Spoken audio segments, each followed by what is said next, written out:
Cinema industry వైపు వెళ్ళాలనుకుంటున్నారా? మీకు మేమున్నాం. వెంటనే కాల్ చేయండి.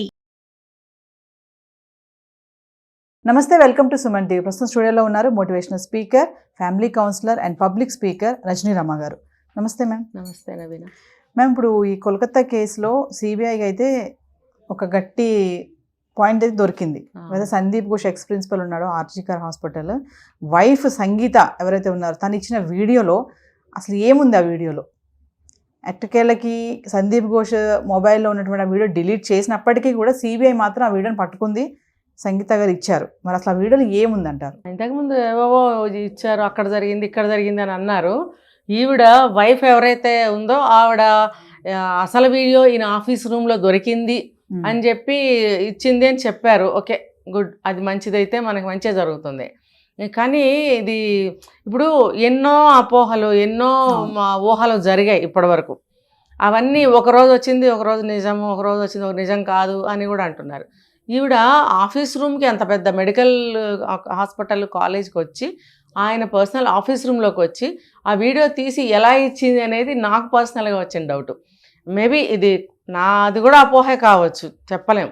ఏమో ఆవిడకి తెలిసేమో, మామూలుగా వచ్చినట్టే వచ్చి ఆ సిబిఐ ఆఫీసర్స్కి ఆయన ఏదైనా కాన్ఫిడెన్షియల్ ప్లేసెస్ ఏమన్నా ఉంటే అక్కడ సెర్చ్ చేసి ఇదిగోండి నాకు తెలుసు అతను ఏమేమి ఎక్కడ దాస్తాడో అనే ఐడియాతో ఆవిడ వచ్చి తీసి ఇచ్చింది అనుకోండి, అది మనకి హెల్ప్ అయితే ఇంకా చాలా మంచిది కేసుకి.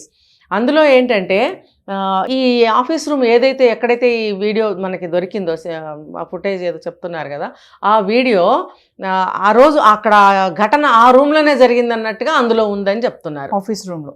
మరి ఇది సందీప్ ఘోష్ అనే అతను తెలివి గలవాడనటానికి ఇదేమన్నా పెద్ద విషయమా, తెలివి తక్కువవాడనటానికి ఇది ఒక తార్కాణమా అనేది డౌట్ వస్తుంది. అంటే ఈ పని చేశాడు అని అంటే తెలివి గలవాడా, తెలివి తక్కువడా అని అనిపిస్తుంది. ఇప్పుడు తన ఆఫీస్ రూమ్లో చేస్తే ఎవరికి అనుమానం రాదేనా? అంటే ఇంటి దొంగ ఈశ్వరుడైనా పట్టలేడు అంటారు కదా, అలాంటి భావంతో ఆఫీస్ రూమ్లోనే చేద్దాము అని చెప్పి అక్కడ ఏమన్నా చేశాడా ఆ క్రైము?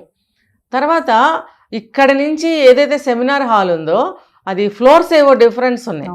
ఆ ఫ్లోర్కి ఆ బాడీని ఎలా తీసుకెళ్ళి అక్కడ పెట్టారు? ఇవన్నీ కూడా చాలా అనుమానాలకి, అపోహలకి, ఊహలకి దారి తీస్తున్నాయి. ఏదేమైనప్పటికీ ఆవిడ ఇచ్చిన వీడియో అనే దాంట్లో మంచి సాక్ష్యాలు ఉంటే మనకి కేసులు బాగా ముందుకెళ్ళడానికి అవకాశాలు ఉంటాయి. అదంతా క్లీనింగ్ చేయించాడని ఇది ఎవరికి తెలియకుండా ఉందండి. ఇప్పుడు ఇందులో ఇప్పుడు మొన్నటి వరకు 15 మంది నేరస్తులు అన్నారు, ఇప్పుడు 20 మంది అని చెప్తున్నారు.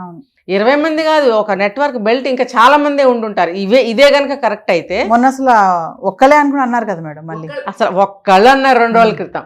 ఇప్పుడు తర్వాత ఎంతో మంది, అంతకుముందేమో 15 మంది 12 మంది అని అనుకున్నాం. అంటే ఇంత పెద్ద కేసుని 4 పక్కల నుంచి ఇన్వెస్టిగేషన్ చెయ్యాలి అని అంటే ప్రతి ఒక్క పిన్ పాయింట్ని అనుమానించాల్సిన అవసరం ఎంతైనా ఉంటుంది. కాబట్టి ఇవన్నీ మన అపోహలు అని చెప్పుకుంటున్నాం, కానీ వాళ్ళు ఇన్వెస్టిగేషన్లో దొరికిన ప్రతి ఆధారాన్ని కూడా వాళ్ళు పోనివ్వకుండా ఇన్వెస్టిగేషన్ చేస్తున్నారు. ఆ చిన్నది కూడా పట్టుకుని ఇన్వెస్టిగేషన్ చేస్తున్నారు అంటే దర్యాప్తు చాలా సీరియస్గా చేస్తున్నారని మనం భావించవచ్చు. రైట్, ఇవన్నీ కూడా ఎన్నైతే ఊహించుకుంటున్నామో, ఏ చిన్న ఆధారం దొరికిందో అవన్నీ కూడా గ్యాదర్ చేసుకొని ముందుకెళ్ళటం అనేది మంచి పరిణామమే, మంచిదే. ఏ చిన్నది ఎక్కడ ఉపయోగపడుతుందో కదా ఈ క్లూ. అయితే ఇప్పుడు ఈ సందీప్ ఘోష్ అన్నవాడు ఆ రూమ్లో క్రైమ్ చేయడానికి ముందుగానే ప్రీ ప్లాన్ అని చెప్పి సంజయ్ రాయ్ మనకు చెప్పున్నాడు. అయితే ఈ ఎక్కడైతే క్రైమ్ చేశాడో ఆ ప్లేస్ని ఈ క్రైమ్ జరిగిన తర్వాత ఫస్ట్ నేరస్తుడు ఎవరై అంటే సందీప్ ఘోష్ అని ఆయనే ఈ అత్యాచారం చేశాడు. మిగతా వాళ్ళందరూ కలిసి ఈ అమ్మాయి ఎదురు తిరగకుండా, అరవకుండా ఏ పార్ట్లు అయితే ఎదురు తిరగడానికి వీలుగా ఉంటాయో, లైక్ కాళ్ళు, చేతులు, నోరు, ఇవన్నీ డ్యామేజ్ చేసేసారు. అంటే ఎక్కడికక్కడ విరిచేశారు. తర్వాత ఆ అమ్మాయిని అత్యాచారం చేశారు, వరుసపెట్టి అందరూ చేశారని చెప్తున్నారు. ఫస్ట్ అయితే సందీప్ ఘోష్ అని చెప్తున్నారు. కాబట్టి ఆ అమ్మాయి అరవడానికి వీలు లేకుండా, ఎదురు తిరగడానికి వీలు లేకుండా ఆ అమ్మాయిని అచేతనంగా చేసేసారనమాట. చేసేసిన తర్వాత ఇంకా లాస్ట్ సిచ్యుయేషన్లో, చనిపోయిన సిచ్యుయేషన్లో పడేశారా, బ్రతికి ఉన్న సిచ్యుయేషన్లో షిఫ్ట్ చేశారా అనేది మనకి ఇంకా తెలీదు. కానీ ఈ ఆఫీస్ రూమ్లో అయితే కనుక ఈ క్రైమ్ చేసినట్టయితే ఇక్కడి నుంచి మళ్ళీ సెమినార్ హాల్కి ఎట్లా షిఫ్ట్ చేశారు? ఇదంతా ఏంటి అసలు? ఇన్ బిట్వీన్ ఆ వేలో ఎవరు చూడరా ఇవన్నీ? సరే, ఎవరో ఒక డాక్టర్స్కి తెలుస్తుంది కదా, ఆ స్ట్రెచ్చర్ ఏదో ఒక స్ట్రక్చర్ మీద ఆవిడ తీసుకెళ్తున్నారు అనుకుందాం. డాక్టర్స్ అయినా ఐడెంటిఫై చేస్తారు కదా, మిగతా వాళ్ళైతే ఎవరో పేషెంట్ అనుకుంటారు. ఇప్పుడు ఈ డాక్టర్స్ అనేవాళ్ళు ఉంటారు కదా, ఈ అమ్మాయి ఈ అభయని తీసుకెళ్తున్నారేంటి అని వాళ్ళైనా డౌట్ చేయరా? అట్లీస్ట్ వాళ్ళ నర్సులు ఉంటారు, వార్డ్ బాయ్స్ ఉంటారు, అటెండర్స్ ఎంతోమంది ఉంటారు, వాళ్ళందరూ ఈ అమ్మాయిని గుర్తుపట్టరా? మరి ఎలా తీసుకెళ్లారు అంటే ఆ టైంలో డ్యూటీలో ఎవరెవరైతే ఉన్నారో వాళ్ళందరికీ కూడా ఏదో ఒకటి మభ్యపెట్టి వాళ్ళని ఇలాగ ఉంచారా? వాళ్ళకు కూడా తెలుసా ఈ కేసు ఇలా జరగబోతోంది వాళ్ళని? ఎందుకంటే జరిగితే మేము చూస్తూ ఊరుకోవాలా, లేకపోతే ఎవరికి చెప్పకూడదా అని వాళ్ళు అనుకున్నట్టయితే కనుక అంత పెద్ద నెట్వర్క్లో అంత పెద్ద హాస్పిటల్లో అంటే వీళ్ళ ఉద్యోగాలు పోతాయి, వీళ్ళ జీవితాలు పోతాయి, వీళ్ళ ఫ్యామిలీ మెంబర్స్కి కూడా బెదిరింపులు రావచ్చు. ఇలా బెదిరించి ఉండొచ్చు కదా. ఇప్పుడు ఈ అమ్మాయి డాక్టర్ తల్లిదండ్రులనే బెదిరించిన వాళ్ళు వీళ్ళని బెదిరించలేరా? చిన్న చిన్న ఉద్యోగాలకు జాయిన్ అయిన వాళ్ళని బెదిరించలేరా? మరి ఇంత డైరెక్ట్గా ఇంతమందికి తెలిసి వాడు నేరం చేశాడు అని అంటే 20 మంది కాదు, చాలా మంది ఉండుంటారు.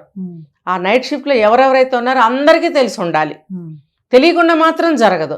అక్కడి నుంచి ఇక్కడికి షిఫ్ట్ చేస్తున్నప్పుడు తెలియకుండా ఎలా ఉంటుంది? మరైతే ఆ వీడియోలో ఏమేం చేశారో, ఎలా హింస పెట్టారో మొత్తం రికార్డ్ అయి ఉందట. మరి మనకి చెప్పరు కదా, ఆ జడ్జి గారికి తెలుస్తుంది.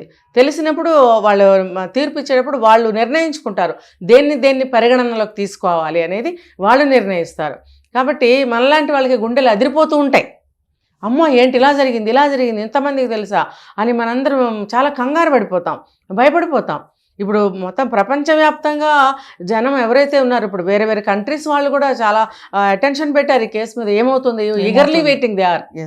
సో ఈ కేసు ఎప్పుడెప్పుడు ఒక కొలిక్కి వస్తుందని ప్రతి ఒక్కళ్ళు భయభ్రాంతులతో, ఎగ్జైట్మెంట్తో ఒక చాలా ఏమంటారు ఇదిగా ఎదురు చూస్తున్నారు ఈ తీర్పు, ఈ న్యాయం ఎప్పుడు జరుగుతుంది ఈ అమ్మాయికి. ఎందుకంటే మేడం ఇదంతా కూడా ఒక సినిమా లాగా అనిపిస్తుంది. అదే డ్రామాటికల్గా ఉంది మొత్తం. అసలు కొన్ని అయితే నమ్మశక్యంగా లేవు. ఇది ఇప్పుడు ఏదైతే ఈ ఆఫీస్ రూమ్లో జరిగింది, తిరిగి సెమినార్ హాల్లో తీసుకెళ్ళి షిఫ్ట్ చేశారు. మళ్ళీ అది కూడా కాదు, పక్కన రెనోవేషన్ జరుగుతుంది. ఇది ఆ టైంలో ఈ సందీప్ ఘోష్ అనేవాడు ఏం చేశాడంటే ఒక లెటర్ రాశాడంట. ఇప్పుడు ఇది అంతా క్లీన్ చేయాలి, దీనికి సంబంధించిన మెటీరియల్ కావాలి, అది ఇది అని చెప్పి మనకి లెటర్ రాశాడంట కన్సర్న్స్కి. రాసినప్పుడు అంటే ప్రీ ప్లాన్ ఇదంతా, లెటర్ రాసి వాళ్ళని పిలిపించి నువ్వు క్లీన్ చేయించినంత అంత టైం ఉందా నీకు అక్కడ? ఇది ఏంటిది, నమ్మదగిందా, నమ్మకూడనిదా? నమ్మశక్యం కాకుండా ఉంది నాకైతే. కానీ ఏదైనా సరే వాడు చాలా నింపాదిగా, చాలా ధైర్యంగా, కూల్గా చేశాడనే, ఒకవేళ ఇదంతా నిజమైతే కనుక చాలా కూల్గా ప్రీ ప్లాన్డ్గా అందరినీ ఒక తాటి మీదకి తీసుకొచ్చి చేసిన క్రైమే ఇది. అయితే ముందు ఆ అమ్మాయిని రిక్వెస్ట్ చేసినట్టు ఇలా చేయొద్దమ్మా అని అన్నట్టుగా కూడా మనకి చెప్తున్నారు. కానీ నువ్వు ఇంత పెద్ద ఏమంటారు ఒక మాఫియా అనుకోండి, ఒక నేరం ఏదైనా అనుకోండి, ఇంత పెద్దది నువ్వు చేస్తున్నప్పుడు నేను ఎలా చూస్తూ ఊరుకుంటాను? నేను పోలీస్ వాళ్ళకి, సిబిఐ వాళ్ళకి అందరికీ ఇన్ఫర్మేషన్ ఇస్తాను, నీ అంతు తేలుస్తాను అని ఈ అమ్మాయి బెదిరించిందట. చేసేది సైలెంట్గా చేయాలి. వాడు ఊహించని విధంగా వాడి మీద అటాక్ జరిగే విధంగా ఆ అమ్మాయి చేసినట్టయితే బాగుండేది. కానీ అనవసరంగా జీవితం కోల్పోయింది. సో ఆవిడ భార్య ఎవరైతే సంగీత ఘోష్ ఉన్నారో ఆవిడ ఇచ్చిన రికార్డులో, అదే వీడియోలో అన్నీ కూడా బాగున్నట్టయితే, సాక్ష్యాలు కరెక్ట్గా ఉన్నట్టయితే చాలా తొందరలోనే సందీప్ ఘోష్కి కూడా శిక్ష పడుతుంది. ఫస్ట్ అతనికే పడుతుంది, అందరికంటే లాస్ట్లో ఈ సంజయ్ రాయ్కి కూడా పడుతుంది. బట్ సమానమైన శిక్ష పడుతుంది. అది కూడా ఉరిశిక్ష అంటున్నారు. యాజ్ పర్ యాక్ట్ ఉరిశిక్ష ఉండొచ్చుగాక. ఏమండి, ఇప్పుడు మన చట్టాల్లో ఎన్నో మార్పులు తెచ్చుకోవాల్సిన అవసరం ఎంతైనా ఉంది. అసలు ఆ దిశగా ఆలోచించాలి ఎవరైనా కూడా.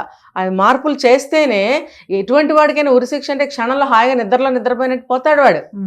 ఇంత హింస వాడు కూడా అనుభవించాలి కదా. బ్రతికి ఉండి కొంతకాలం అనుభవించాలి, తర్వాత ఆ ప్రాణాలు అటే పోవాలి.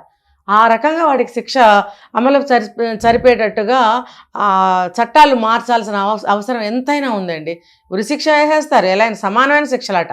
సమానమైన శిక్ష ఎలా వేస్తారు అంటే గట్టి శిక్షలే వేయాలి, కానీ డిఫరెంట్గా వేయాలి.